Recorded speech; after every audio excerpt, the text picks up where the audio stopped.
Welcome to the Golf Zone Ledbetter Virtual Summit, day 2 of our 2-week coaching summit. We're delighted you can join us. I'm Ben Richards, the CEO of Golf Zone Ledbetter, and I'll be your host for today's session. Joining you today from our world headquarters at Champions Gate, just outside Orlando, and I'm sat very aptly in David's library. So this is the room at our academy where coaches and future coaches and students learn more about the game. It's especially apt because of our speaker today. So I hope all of you have joined in because you want to learn more about how to win in golf and life. Certainly this year, that's probably something that we could all do with getting a few tips on. And the presenter that we brought to you is Dr. Jim Lehrer, who is one of the foremost and well-respected performance psychologists. Jim and David have had a long history working together, going way back into the old days at the Bradenton Academy, where Jim was very heavily involved in developing initially tennis players, and Jim's going to tell us more about this, the likes of Pete Sampras and Jim Courier. Wine forward, he's worked enormously successfully with golfers, Justin Rose, Marco Mira, to name just a few, and then taken his research and his work in the area of human performance and human development to a whole new level. Author of 17 books, including one that I can see just perched on Jim's left shoulder there, Leading with Character. It's just been released, and we'll certainly talk more about that as we go on. So without further ado, let me introduce everybody to Dr. Jim Lehrer. Jim, welcome to the summit. Thank you so much, Ben. I'm very excited and feel very privileged to be part of the Ledbetter University Virtual Summit. And I sincerely hope that my thoughts are going to add value to this conference. So thank you for having me, and I'm excited about contributing. Well, we're delighted to have you, Jim. And I know you've spoken before on our behalf, and you've actually authored one of the courses that our attendees here can actually, if they want to learn more about your learning, your thinking, there's a course that Jim wrote for the Ledbetter Golf Zone University, and that's something that you'll all have an opportunity to look at further. So let me just explain the format, if you like, for this session. So we have an hour here where Jim's going to answer the question, how to win in golf and life. So Jim's going to kind of talk us through his thoughts, the research, and the amount of different work and examples he has, real case studies that we'll all be able to learn from. At that point, we'll kind of hopefully have a few conclusions, and Jim's going to give us some insights and some things that we can take away from this discussion so that you can apply them to your daily lives, whether you're a golf coach, a golfer, maybe a parent of a young golfer, and you just want to understand how to really get that mental edge that can take you forwards. We will have a poll halfway through this because we want to make sure everyone is still awake and listening. So there'll be a poll that we'll do just to give Jim maybe an understanding of what you all think about this subject, and we'll be able to kind of discuss that as well. And then towards the end, we'll have a Q&A. So we've already received a few questions. So Jim, I'm going to be saving them up. So if anybody has a question for Jim during the session, on the right-hand side, you'll be able to submit a question. I can see that, and then we'll close up with some of these questions. So Jim, I'm going to hand over to you. I know you have 10 key points, right, on how to win in golf and life. So let's go through them. Okay, well, you know, when we think about what we get from playing golf, when we think about, you know, what is golf all about and how do we win in golf and what happens when we win, we typically get responses, and pretty much I think everyone in the audience will think about, well, you know, first of all, I get fun out of it. It's one of the things that's great about golf. It can be great fun. You know, we win titles. We can win championships, club championships, you know, international championships. We have awards. And if you're a professional, you can make money. You can improve your handicap. You can have great travel. You can you see beautiful surroundings, great places of beauty, and it goes on and on. But I'm going to argue today that some of the most extraordinary benefits of the game of golf, and another way that you win in an extraordinary way, is not so obvious, but I'm gonna argue are more enduring and actually create the essence of what golf delivers to anyone who participates. And I have 10 of them, and they're different. They're probably different than what you have typically thought of in the context of playing golf and what are the benefits of playing golf. I'd like to start out by saying that, number one, golf is resiliency training. Resiliency training. Resiliency is one of the most important skills that we must have to have a successful life. It's really the ability to bounce back from disappointment, from some kind of loss of some kind, from failure, from calamity, and to get back up on your feet and go forward, to start moving forward again very quickly. And we've been tested because of COVID-19. Just about all of our routines that we've had, or many of the most important with family and going out for fun, and even the way you can travel for golf, even the way professionals are playing, the whole dynamic has changed. We've had to make some kind of recalibration. We've had to readjust kind of the normal things that brought us a lot of comfort and just a sense of this is how I want to live this part of my life with golf. They've often been completely torn apart. But every time you play golf, you are rehearsing, you are learning how to be more resilient. And that resiliency is physical, it's emotional, it's mental, and it's spiritual. In every category, golf is pushing us. Sometimes, we're way outside our comfort zone. We've hit a shot that it actually is kind of a real almost dagger in some way, and we have to pick up immediately and move forward with confidence and believe in ourselves.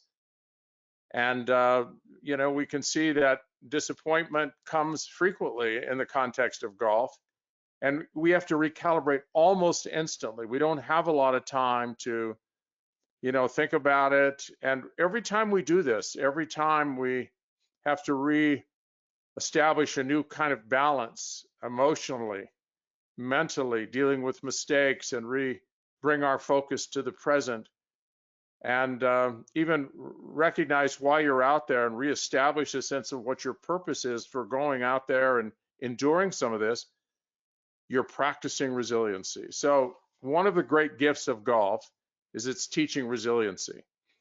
Another great gift that golf is often not thought of, but that relates directly to life, is balance. Golf is balance training. A successful life is a balanced life, and we all know that. Balance between work and family, between safety and risk-taking, between happiness, which is your happiness, and tending to the happiness of others, stress and recovery, relaxation and tension.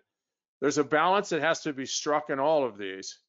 And, golf demands physical balance with posture, and even the subtlest imbalance in the physical dynamic of your body can cause a mishap in terms of the dynamics of the swing and where the ball, the trajectory and so forth of the ball. Balance emotionally. Every golfer knows that if you're out of balance emotionally, if you can't recalibrate and really get yourself in a very constructive, positive mindset, emotionally, you're just adding more baggage to your ability to execute. We also know that a mental imbalance where you're unable to bring your attention to the present moment is going to derail your ability to execute. No matter how much skill and talent you have, there's a balance that has to be struck. And becoming your best without balance in both golf and in life, it becomes an impossible chore. So I would have you think about when you're searching for that delicate balance on a golf course, remember that balance emotionally, mentally, even spiritually, in terms of the reason you're playing and what it's all about for you, and wiring this up correctly is what is happening, hopefully, in your life in a much more important context. And all the dynamics of your life are actually getting better because you're practicing balance training on the golf course. Another is golf is full engagement training. I wrote a whole book called The Power of Full Engagement. And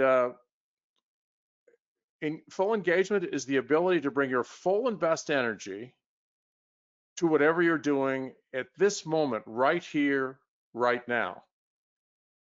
And boy, does golf demand full engagement.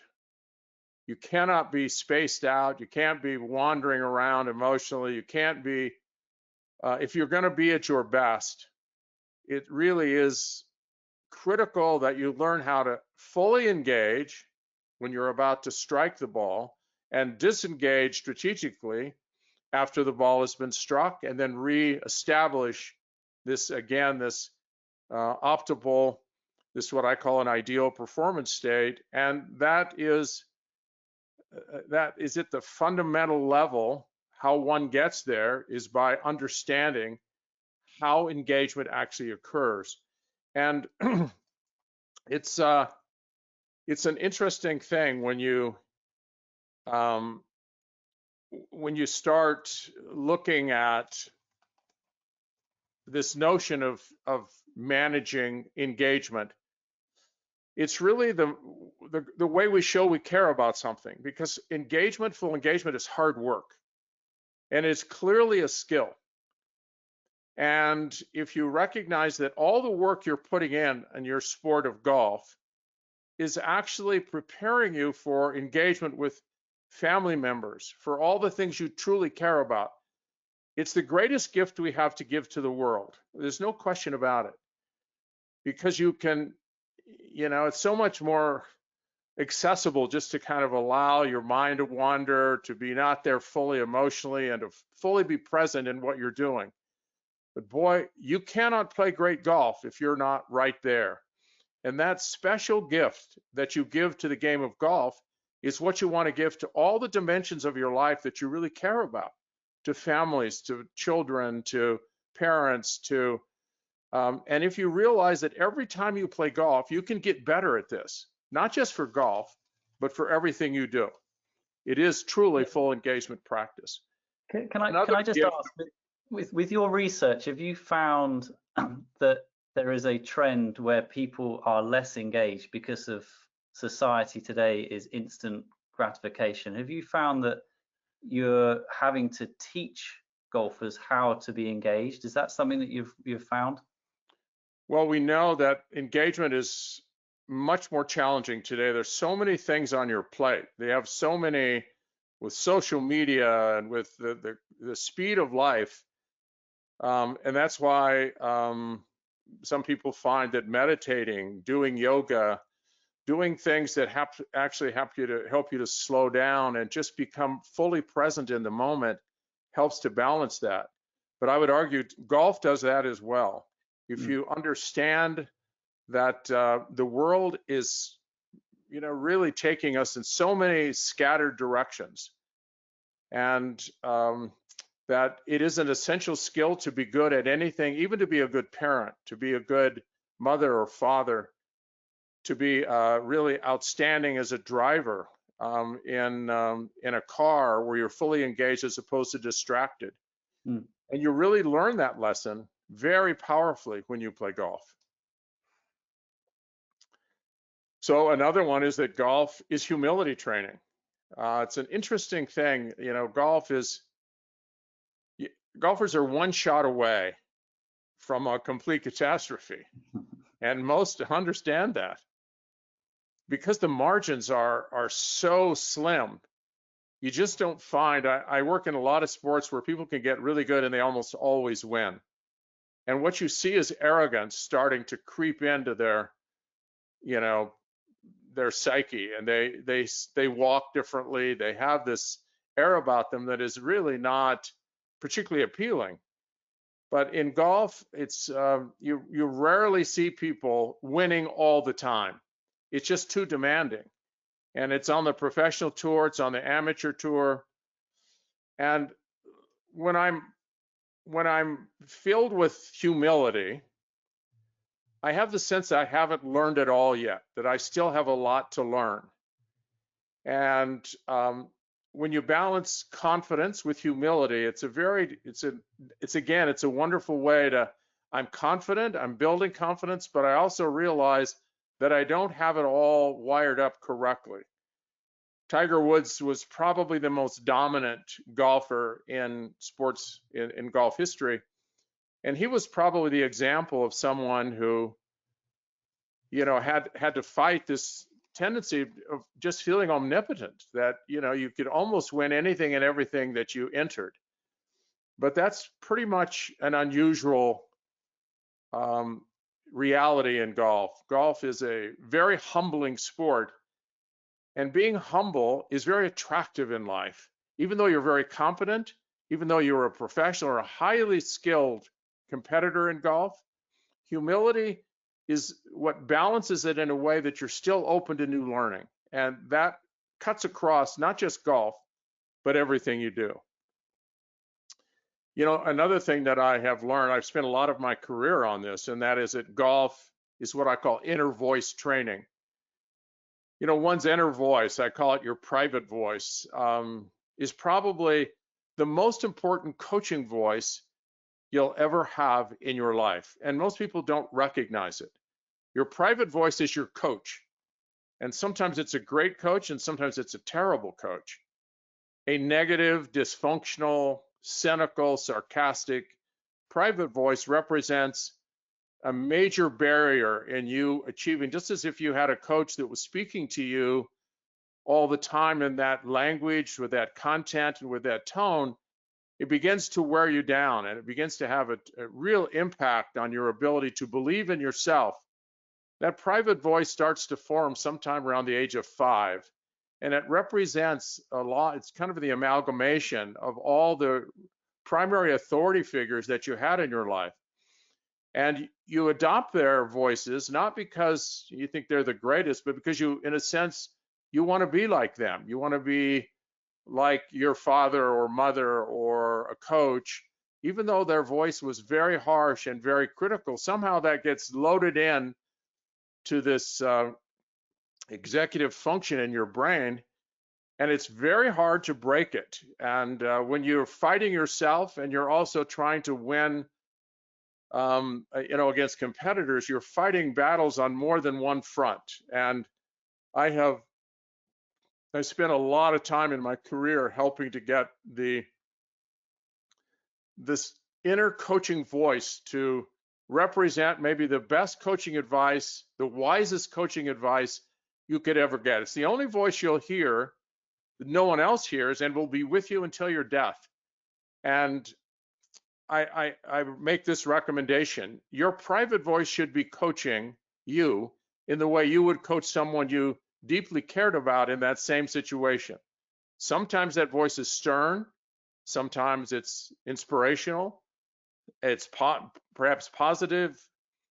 It's a voice that a great coach, but a coach understands that if it becomes too negative, too caustic, it really begins to undermine your ability to rise up and to actually be your best. So that's a skill, and I will tell you, golf can help you. Once you get it wired up correctly in golf, it will transfer to just about every dimension of your life. And I know, Jim, from our experience teaching golfers all over the world, that inner voice is probably the hardest thing for us to reach, right? We can fix golf swings, we can sort out equipment, we can build up their bodies, but the part of the golfer that comes to us if we coach them that's really difficult for us to reach is that inner voice. And I think that's probably where you come in, right? And where you're going to help people to understand how to improve that inner voice. So I think there are some obvious ones, right, about negative swing thoughts and things like that. But Right. actually, it's the time between action. So in tennis, it's the time between points, or in golf, Points, or it's the time between shots in golf. Right. And I have used the most successful tool I have found in training that private voice is journaling. And I have athletes from Dan Jansen in speed skating to every athlete I've ever worked with. As soon as I understood the power of journaling, it became a major source of training. I have them write down to script how they want to coach themselves in all the situations that typically give them trouble. So eventually, by reading about it and writing about it, and there's something very special about writing with your hand, it's cursive writing, and actually keep that journal and keep it working, and then reflect on what the tone and content of your voice was when you were in the midst of battle. Were you the best coach you could possibly be? Were you on the same side? We don't know where this person is that sits inside of us. It's never guilty of anything. It's taken pot shots. It's always critical and has all the answers, and you have none. But you're going to change that dynamic, and you're going to take ownership of that voice, and that voice is you coaching you, which is the most important input that anyone could have moving forward. And have you found, Jim, that people have a predisposition, right, a personality that lends itself to a more critical inner voice versus a more positive? And how does your research answer that question? Is this a nature or nurture thing? It's definitely not innate. It's definitely acquired, and it typically is acquired through the primary influences of those that were around that athlete. And some athletes have, I mean, the most caustic, bitter, very, very just irritating private voices, and they never get relief. No matter, even if they perform well, they have the sense that, you know, that voice is still, I'm not good enough. And others have a voice that's very, very positive, constructive, encouraging, and they're much more likely to be able to reach the full complement of their talent and skill over the long haul. But it's acquired, and it can be also changed. And I've seen dramatic changes in people's interior by working very hard to do that. But it has to be an important, very important thing. But it's usually, it's not inherited, it's acquired from those that were so closely associated with you when you were, you know, getting older, and around all the inputs that you've had from parents and golf others in your life. So golf is also another one. Is golf is reality training, and this is a great thing about golf. You know, every shot you make is recorded and remains on the record for the entire tournament. So you're held accountable for every shot you make, for every decision you make. And it's pretty hard to fake it. I mean, you've got the scorecard right there. It's a solid dose of reality. And, you know, that's something we all need to confront in our lives. There's no smoke, no mirrors, no making up the scores. The score is there. So now you have to deal with it. For me, the most important element of a great story and how you frame what's happened is, are you in touch with reality? And this grounds us, and this is what we need in life. We need to be grounded in the real world, not in some fantasy world that, because we don't have a scorecard, we can kind of make stuff up. So this really enables us to be more accountable for good decisions, for bad decisions, for how we have organized, for our course management, and ultimately that can translate into understanding how to organize not just the dynamics of golf, but in every aspect of our life. You know, we have real stats in golf. We have, you know, greens and regulations, how many putts, you have, you know, the yardage of everyone, the distance of your driving, and so forth. And that is, again, the more data we have to give us a real clear picture of what was going on out there, it is a grounding in reality. So I love golf from the perspective is that it takes us to the real world, as opposed to in some sports, you know, I sit down and I don't have that track.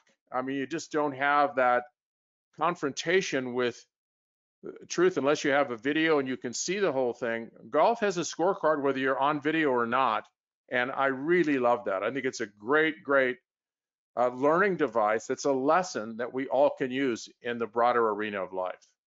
Hold you accountable. I think that's the secret. Hold you right? accountable, Yeah. which is what we want in every dimension of our life. And then, you know, another thing that's interesting about golf is this notion of it helps us to strive for perfection, even though we know it's not possible. You know, when I ask pro players and even amateur players, it's a much more obvious answer. But even though they shot a 67, I'll ask them, how many shots did you feel that you hit perfectly? And they'll think and they'll go, well, maybe one. There was one, and they can maybe two, but I don't think so. I think just one. And they shot a 67, and they realized that, hey, I managed myself around the course pretty well, but I never hit that many really perfect shots. It's almost like something that's unattainable. You begin to realize I can't attain it. I worked with an extraordinary player, professional player who's won the most enviable title, and working on the private voice, and it was a pretty critical private voice. And he had it in a critical event. He had a hole in one on a par 3, and I asked him about whether or not he had any perfect swings. And I said, "How about that one? Was that a perfect swing?" And he goes, "Not really." He says, "I really pulled that one, and it really was pretty lucky." So even when he holed it is a hole in one, you think, well, I didn't really strike the ball that cleanly. Well, I think so that opens up a whole new debate, Jim, about whether there is such a thing as a perfect golf swing. That's the argument. Is it the golf swing, or is it a game of scoring? And well, what it is, I think, it's scoring, and it's understanding that you're never going to reach perfection in golf. Right. The one thing about golf is that, you know, it's so mysterious. It's like something other than you is controlling this. Maybe for 3 weeks, you are on fire. Your putting is genius. You have feel on every part of your game. And then just 3 weeks later, you don't know what happened. It's all gone, or so much of it is gone. You know, let's say you fail to make the cut if you're a professional for 2 or 3 weeks in a row, and you were on fire. And no matter what you do, sometimes you realize that you're playing with something here that is outside of your reach. And all you can do is continue to strive to be the best that you can be, and to be able to deal with that you're never going to be perfect. All you can do is do your best to be perfect. And that lesson in life, you're never going to be ultimately, you know, the best father or the best mother, but every chance you get, you're going to strive for perfection. It's impossible to be perfect as a mother, as a father, as a son, as a golf coach. You'll never be the perfect coach, but every day is another chance to move closer toward perfection. And every time you play golf, that lesson is brought home. It's a brilliant lesson. And because the margins are so slim in golf, in some sports, you can win, almost never lose. And so it's you have the sense that you are getting pretty close to perfect. I think it's a real unfortunate conclusion. I think that's what keeps us in business, though, Jim. We love the fact that golfers struggle. That's what keeps us coaches going. We think the perfect game and the perfect swing, as you said, is unattainable. So it's the journey, isn't it, rather than maybe the end. It is totally the journey, and it's this effort that I'm going to do everything I can to be as good as I can in this moment. I'm going to strive for perfection, and in that I will get better. And that's why humility is so important, is because I am not there yet. I'm open to new learning, and I am going to get better. And maybe if I'm really fortunate, I'll get really close to perfection, but I probably will never attain it. If I get it, I won't keep it for long. Do you think that's what's special about golf, Jim, compared to boxing or skating or tennis, the technical aspect and the environment creates so many variables. Is golf 100% true. separate from these other sports? I've never seen a sport that had so many variables, and the margins of error are absolutely beyond our comprehension. And so you have players making shots that they can't imagine where it came from, and it's completely inexplicable. But when you add the wind, when you add the dynamics of pressure, when you add all the inputs that are possible here, even though you're almost hit the ball perfectly, it got you in such serious trouble that it may have cost you the championship. And that is very rare in other sports. You can almost always, the 500-meter speed skating event, if you make a mistake in that, it's probably going to cost you, first place. But golf goes on for several hours. That event is very, very, minimal in terms of total time that you're striving for perfection. And in golf, you got to hang in there for 18 holes, and whatever you did on the 17th hole is going to be carried with you all the way to your final round. Right. So like one mistake is never hidden. It's always right there on your card. That's right. I mean, every round of golf has, depending on what you shoot, potentially 70, 80 chances to succeed or fail. There's not many sports, right, that you can say there is a definitive score against whether you succeeded or failed. 100%, exactly. And then golf, I really believe, is mindset training. I wrote a book called The Power of Story, and story and mindset are pretty much the same. Mindset and story are essentially the view that you have. It's the way you've framed what's about to happen, what did happen, and what is happening. And you can create almost any mindset you want. And we know that the mindset of the story you create almost always becomes your destiny. And golf is one of those sports because it is so precise. The mindset you have before going in, the mindset you have about your scoring, about the outcomes, what's acceptable and what's not, how you're going to deal with things, all of these set up and kind of almost a progression of events that really determines your destiny. Your story, your mindset is really about the destiny that it's coming to you. There's a brilliant psychologist by the name of Dr.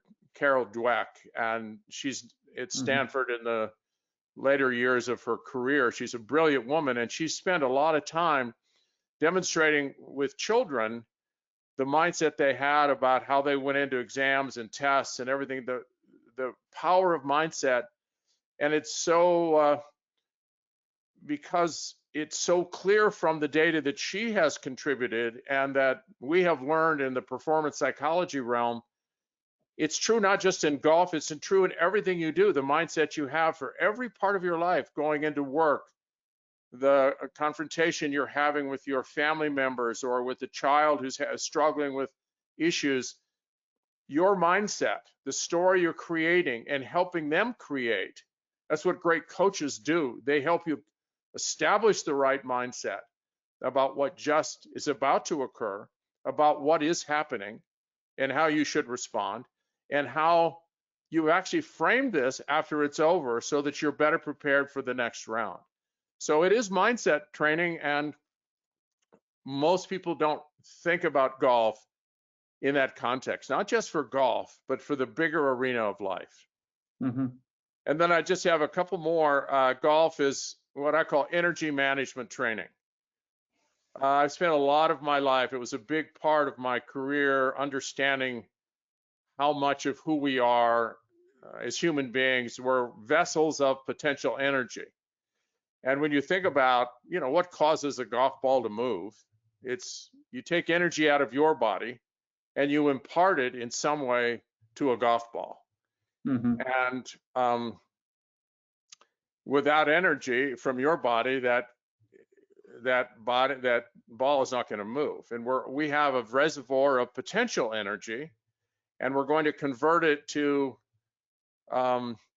kinetic energy into the ball. And we know that everything from the biomechanics of that energy to the emotions that are present during the swing and before the swing, the mental focus of that energy, and we begin to realize that the energy that we have as humans is exactly the way energy is, the reality of energy in the universe. It has quantity, has quality, has focus, and has intensity.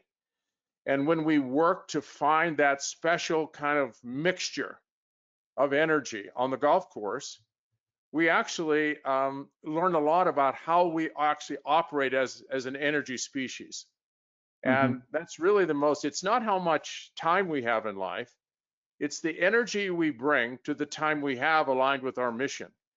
And so you can spend a lot of time practicing your short game, but if you're not bringing your energy, the best quantity, quality, focus, and intensity of your energy during that practice in terms of what you want to accomplish, you're not going to get much of a return. We have been really brainwashed into believing that if I put a lot of time into something, I'm going to get better. And I really, really don't believe that's true. And I believe that's true not just in the context of a sport like golf, but it's in all sports.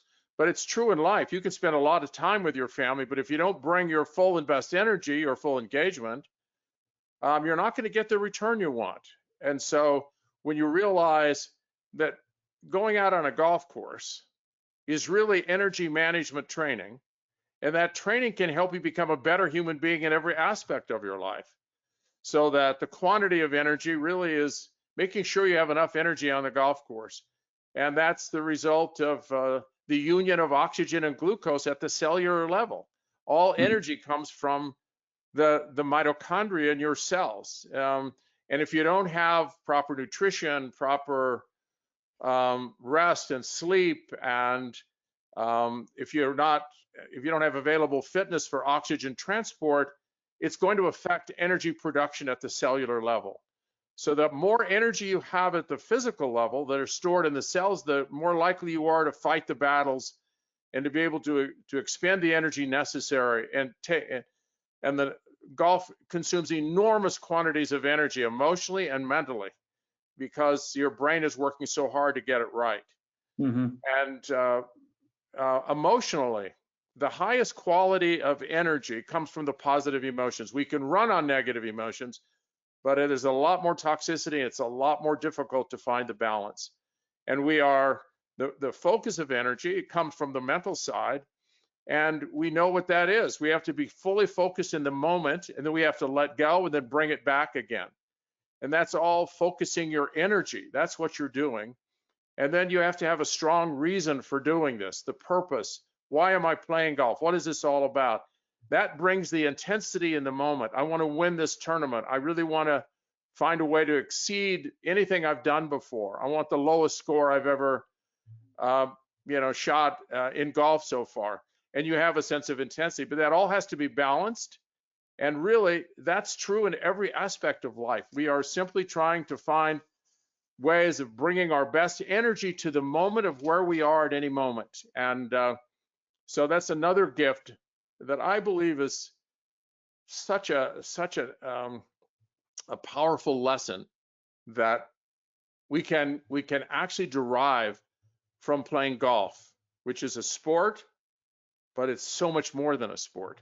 And then the last one, golf is it's using discomfort to spawn growth. I don't know how many times golfers can play a round of golf and never get pushed outside their comfort zone. I think it's almost always you'll find at 1 or 2 or 3 or 10 or 20 points, you're actually in this realm of discomfort. You find that you have a shot here that's really beyond your capabilities, and you feel like this is something that I'm going to try to do, but I'm not sure I can. Or you started with 2 birdies, and now you just had 2 double bogeys, and now it's pushed you way outside what you were expecting on this round. Golf is pushing us everywhere, and we've learned that if you want to build a great bicep in the gym, you can't go in and just experience what you normally experience in a normal situation with your bicep. You have to invest energy beyond what is really kind of comfortable for you. You have to exceed it. And in that discomfort, the body says, hey, I need more. I'm not good enough yet. There's something out there that's demanding a bigger bicep. I'm going to make more bicep. That's basically how the body is working. And the same is true when you're exposed to discomfort in anything in life.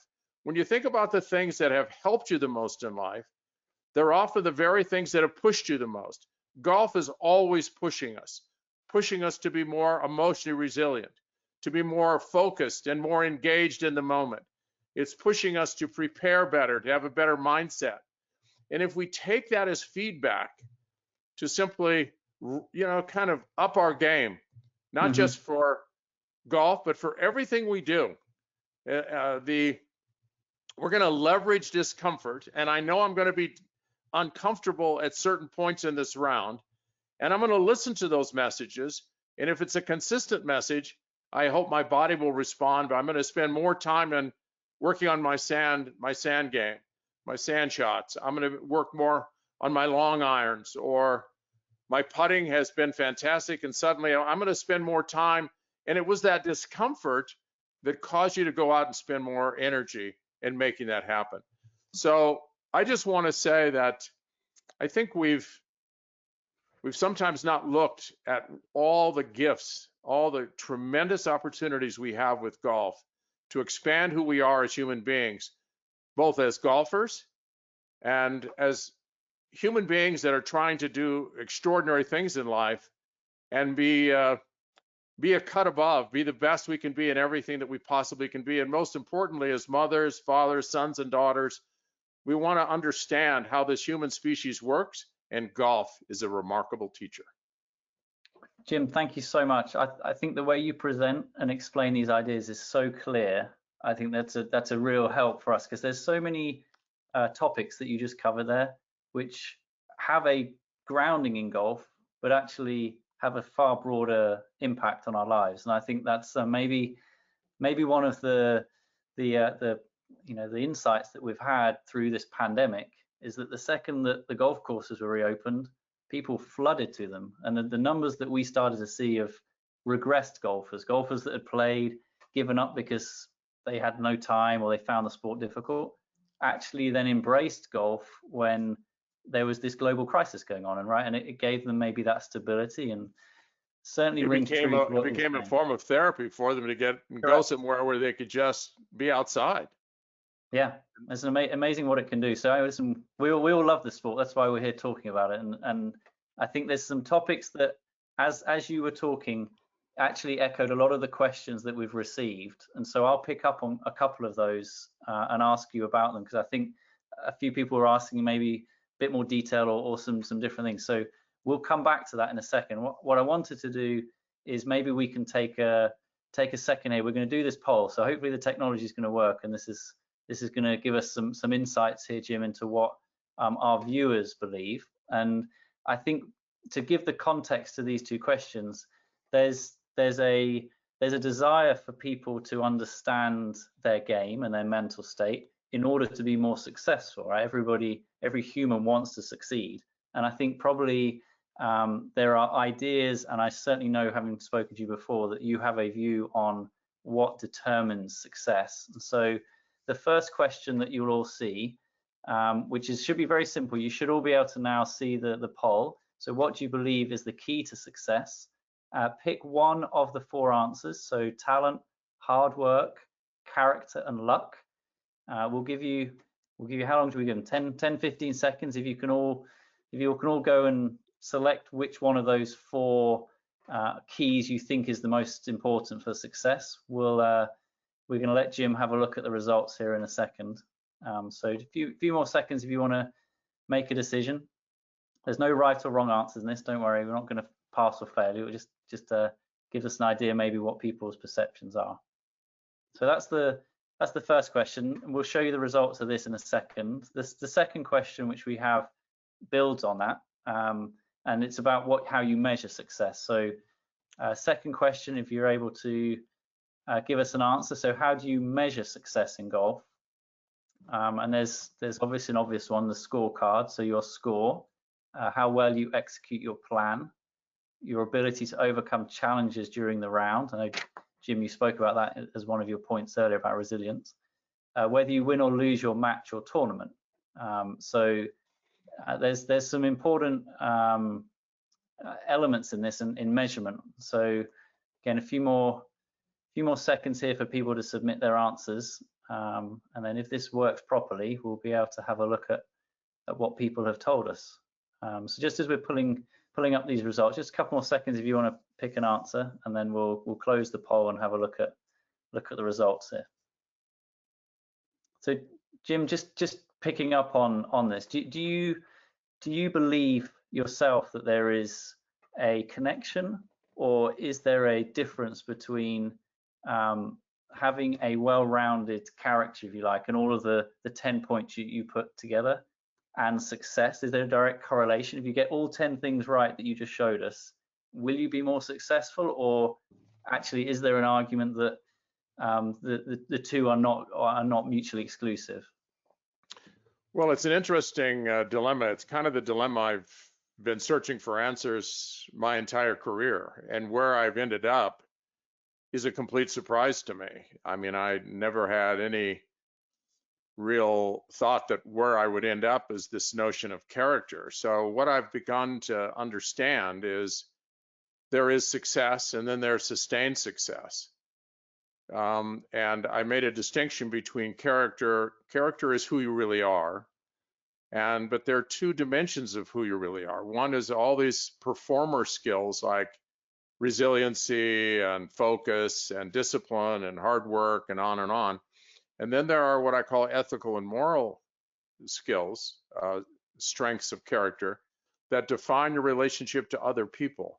Mm-hmm. Things like kindness and gratitude and trustworthiness and integrity. And I never suspicioned that those were going to be as important in the formula of long-term sustainable success that all this data that we collected over the last 10 years has really led us to. And I began to realize there is a scorecard that's hidden that most of us are not aware of. And I mean, when I think about where this scorecard has come from, I think we are a social species, and it's built evolutionary forces actually kind of activated this maybe hundreds and hundreds, thousands of years ago, where in order for us to survive, we had to treat others in a special way. Those that were connected to others in a very warm, caring, understandably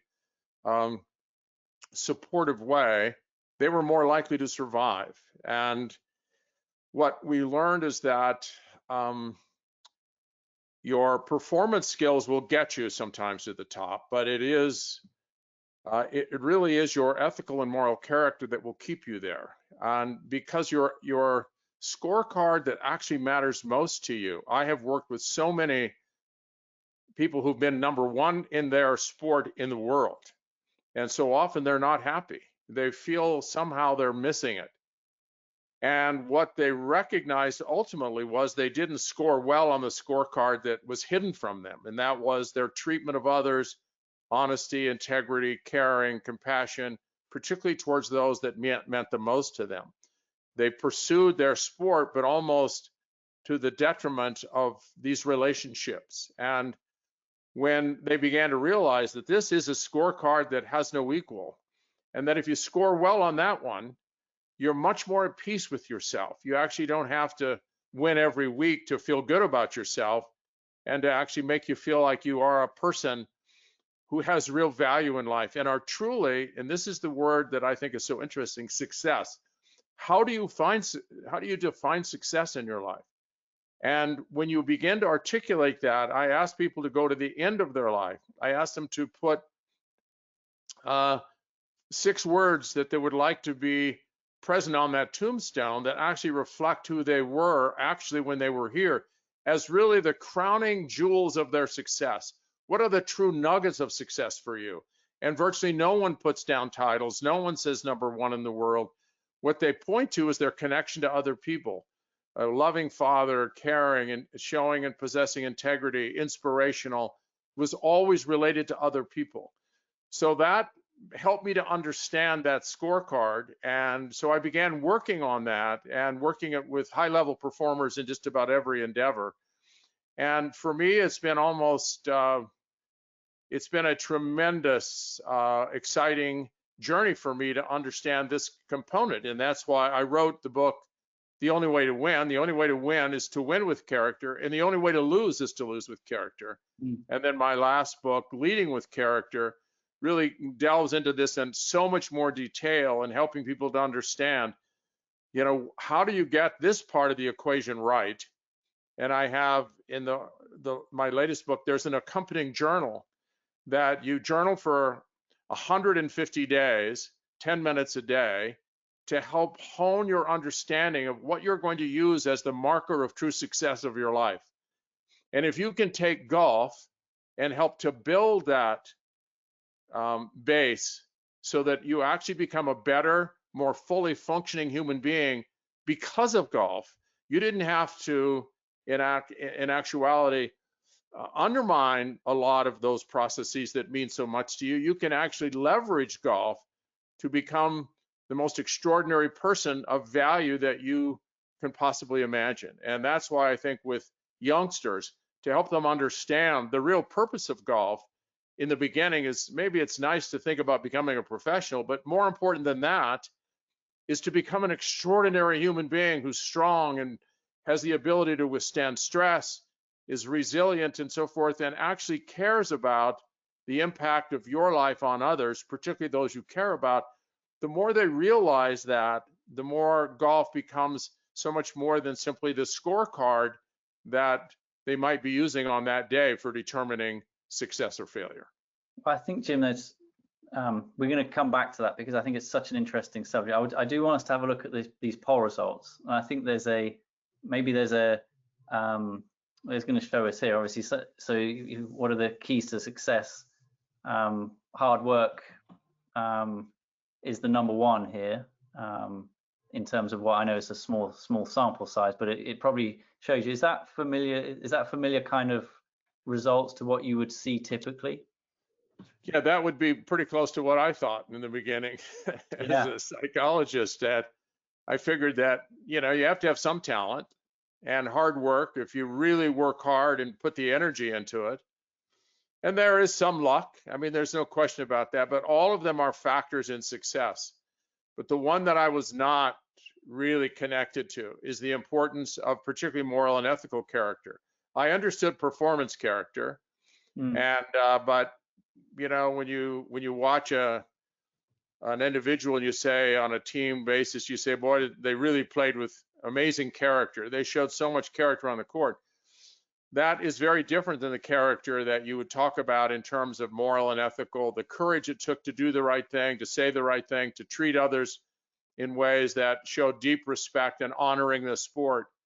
And when you look at people like Arnold Palmer, they won with character on many different levels. And I think that's the lesson I didn't get until later on in my life. And it took mountains of data, 400,000 people going through our institute to drive that home, because it was a surprise to me. I mean, I'd always thought character was important in life for sure, but I never thought about it in the context of being an extraordinary competitor for a sustained period of time, that I actually felt this understanding was quite clear that we want to feel good about ourselves deep inside, and we can't do that by filling it with extrinsic markers of success. There's an intrinsic scorecard that really makes the difference in how we value ourselves, our self-esteem, and how we feel we have really purported ourselves in this thing we call life while we were here. Well, I think that's a perfect segue, because the second poll question was about how people measure success, and I know your thoughts on this, Jim. So here we go. So the number one is ability to overcome challenges during the round, which is probably quite interesting. Jim, what's your take on this? Obviously, the second is how well you execute your plan. What's your take on those results? Well, I think these are all really important, you know, and many of them were really discussed in terms of one of the great things that golf offers to everyone who plays it. Yeah. I watch people who are just getting started in golf, And it looks so easy, particularly if they played other sports. The ball's not moving, they're not moving, and you say, I should be able to do this. I have remarkably good eye-hand coordination. I may not be able to do everything right out of the box here, but I should be. And then they take a swing at it and they can't hit the ball. And five lessons later, they're still struggling to make contact, good contact, and compress the ball well. And every single day, every time they miss the ball, every time they hit a screwy shot, they're going, what's the matter with me? And they have to come back, and you see people just wrestling with it, the frustration, and it actually is, it's resiliency training. It's focus training, and they don't recognize all the dynamics. There's huge biomechanical issues involved, and the efficiency of those biomechanics is going to make a difference. But it's more than biomechanics, as every great coach, as David knows better than anyone, and all of you coaches in the room. There's an interplay amongst all these dynamics: the physical, the diet, nutrition, the biomechanics, the emotional side, the mental side, and even the sense of purpose and who they are as a human being, their character. They all come together and they form this special kind of connection that either works or doesn't work. And every day you have a chance of cleaning up house a little bit so you can fire on all cylinders. And it's one of those Rubik cubes that, you know, is not solvable in its entirety ever, but we work towards it, and we believe that we are getting better in golf, and we're getting better as human beings because we are pushed so hard, and we are always pushed beyond our boundaries. So, Jim, we're getting towards the end of our time, unfortunately. I have loads of questions. I'm not sure I'm going to be able to get through all of them. I think you did cover a lot of the topics that that people have raised. There is one that came in from Ahmed Nasir, who asks, how do you focus on playing your own game when others try to upset you? So I guess that's in a voice, or is that the resilience? So do you have any advice for Ahmed? So this is a great question, and it goes right to the heart of several of those issues that I raised. But it's the mindset that you have going into this, how you're going to set this up, how you frame it in your mind. So if you frame it as these are a bunch of jerks, they're trying to disarm me, trying to get me to lose my game and actually end up losing because of it, that's going to be a problem, because then you're irritated every time they do it. But if you say, wait a minute, this is an opportunity. When I play with difficult people like this is an opportunity for me to increase my capacity to deal with adverse circumstances, just like being able to go and to play when it's cold or windy. The mindset you have will make a huge difference in terms of how your mind, your body, your spirit adapts to it. So if you see this as a great opportunity to raise your game in dealing with and staying focused and fully engaged at the things that are important, and not even tend to it, it's almost it isn't happening, and you're actually grateful that they're there, because it gives you an opportunity to practice it. Because you're always at some point in your game, in the course of your competitive play, you're going to end up with people that irritate the heck out of you, and sometimes deliberately try to unnerve you so that actually you don't play your best. And that would be for me an opportunity to actually gain ground and to see this as a huge positive opportunity, as opposed to another thing that actually is a thorn in your side. That's fascinating. There's another question which kind of builds on that maybe, but it's about how people spend their time. So this came in from Cheryl Mays, who asked, what is a good balance between time spent on the lesson tee, social media? I know you referenced journaling earlier, so perhaps you can explain to everyone your beliefs and how you should split your time to become, maybe a more whole person and a golfer. So I like to look at the mosaic of a person's life, the whole thing. I like to look at the whole person and how they are connected inside every part of their life.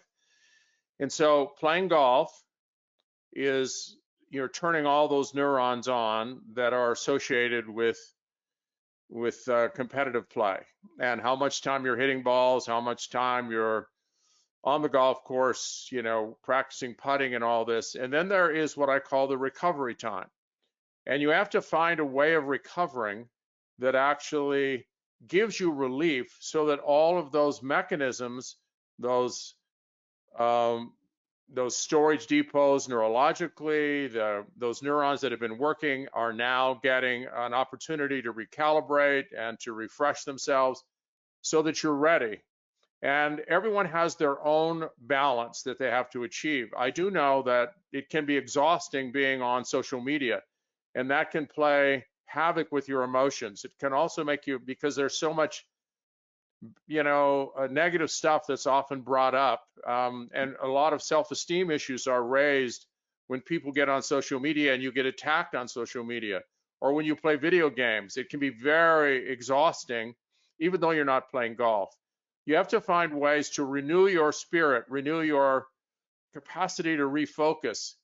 And sometimes for tennis players, it was playing golf. They love to play golf. They could still compete, but they're using a whole different network of motor muscles, motor neurons, as well as all the cells that are actually driving competitive tennis by playing golf. And they found it, unless they got to playing for a lot of money and they really got all exhausted emotionally, then it was not good for them as a form of recovery. So we need to look at physical recovery, do something that's very different than playing golf. Emotional recovery, emotional recovery is anything that raises the positivity quotient in terms of how you feel emotionally, your hope, your desire, your sense of fun in life, anything that raises that bar, whatever it is, including video games if it's not excessive, then to be able to focus on something completely different than golf. You've got to take a break from golf, and then to anything that would actually reignite your belief that you can do something special, and that golf for you is an incredible adventure that's going to make you a better person, and you're going to make a lot of contributions to a lot of other people's lives in some way, and you refresh that spirit of adventure and that spirit of who you want to be when you finish your career. What are the standards, your character, how you want to represent yourself? So all of those need to be refreshed. All of them need to be very carefully managed. With Dan Jansen, I managed 21 variables with him every single day, the stress recovery basis, and we tried to get that special balance for him.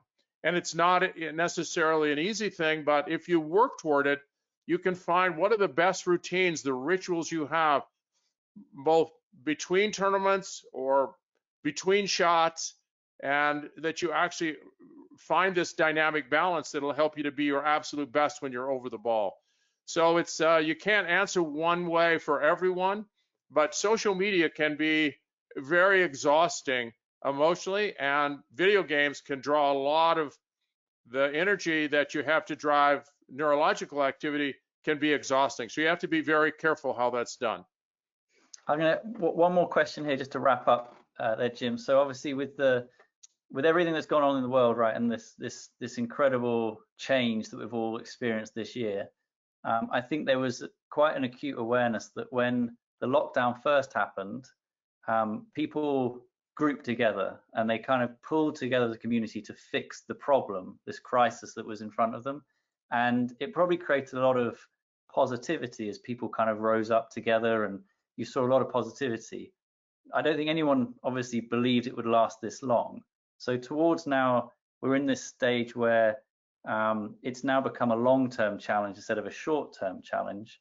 How do you perceive people to cope maybe with that mental struggle where actually this problem isn't going away, it keeps coming back? And are there parallels between that and golf in your opinion?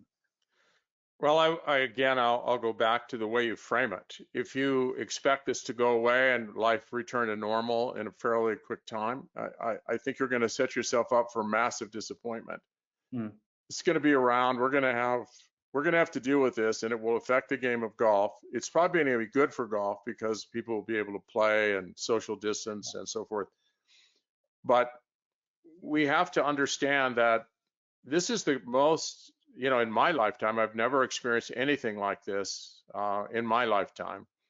And it will probably be a crisis point in everyone's life, a turning point. You'll never forget this. Your children will never forget it.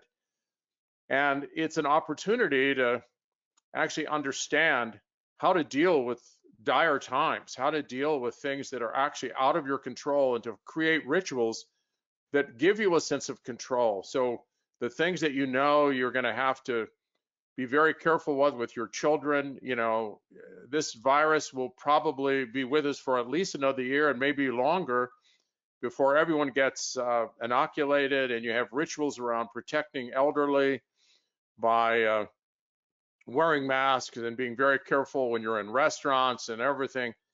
That even being able to go to a golf event and being able to be a spectator, all of these things have changed, and we have to be sensitive to those changes and adapt accordingly. And if we do this properly, we will get stronger than we've ever been. It's almost like there'll be nothing that can take us out. If we get through this, we can handle anything. And that is the way in which I think we should frame it. We are in a very difficult time, maybe the most difficult time that any of us will ever experience in our lifetimes. We've got to somehow rally a whole new level of capacity and response. We need to adapt in a very constructive, not, in a way that actually we're not proud of, or that it really took us out, ruined our attitude, ruined our sense of confidence in our life and for those of our children.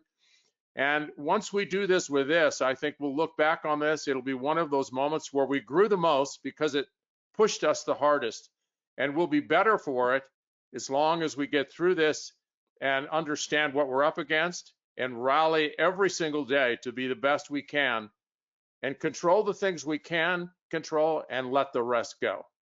I think I think certainly it's going to be showing people's character. It's going to reveal character, let's say, which I guess maybe this is a nice way of us kind of wrapping things up with your new book, Leading with Character. And I made sure that our entire staff at Ledbetter had a copy of your book, because I just felt there was so much importance in everybody having a recognition that they are leaders in their own right, whatever position or whatever task they have, and that their character will shine through. And you go through this big crisis that we're all going through, and maybe it's a chance for us to spend time looking internally. And I think that presumably that was the motivation for your book. Is that your take on it, Jim? That's exactly it, Ben. This is a wonderful time for self-reflection and to really think about, how strong you are. How are you treating others? What are the most important imperatives and values? What is your life all about? What is your most important mission in life? Because everything we hold dear is under siege. We are under siege. And the more we can be clear about what matters most to us, so often we don't have a chance to do that. We now have time to do it. And that's what the book is all about, that in a real sense, a crisis like this really reveals our character. And take a look at how you're actually responding to this in terms of your patience, your kindness towards others, your understanding, your willingness to go out and help others and to find ways to contribute in spite of the obstacles that are in front of you. How creative can you be in reaching out and actually helping those that are less fortunate? And that will add enormous strength to your belief that you're actually developing as a person, even during this tough time. So honest self-reflection, taking this time to step out of the storm of the normal life that we used to have and take a look and see where we could continue to grow and become better as a result of this. And one day we'll look back and we can be very proud of how we handled it.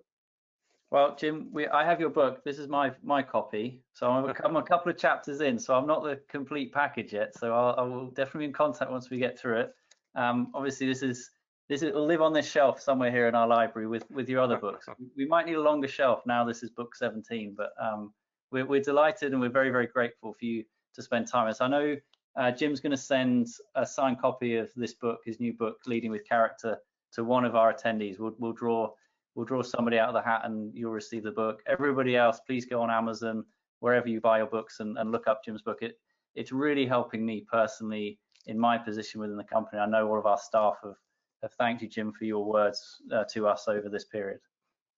Thank you, Ben, and I sincerely hope that this presentation or discussion has touched a chord that actually resonates with you, and that the time we've spent and the energy we've invested actually is going to be rewarded by some really positive outcomes later on as we move forward in life. So thank you. It's been an honor to be part, and I have great respect. David has been a great friend for so many years. I moved my academy to Lake Nona largely because David was there, and he's been a wonderful friend and supporter since day one. I hope his foot gets better soon, and that he continues to have this profound impact on players of all levels as he moves into the next chapter of his life. So thank you, David, for all that you've done for so many.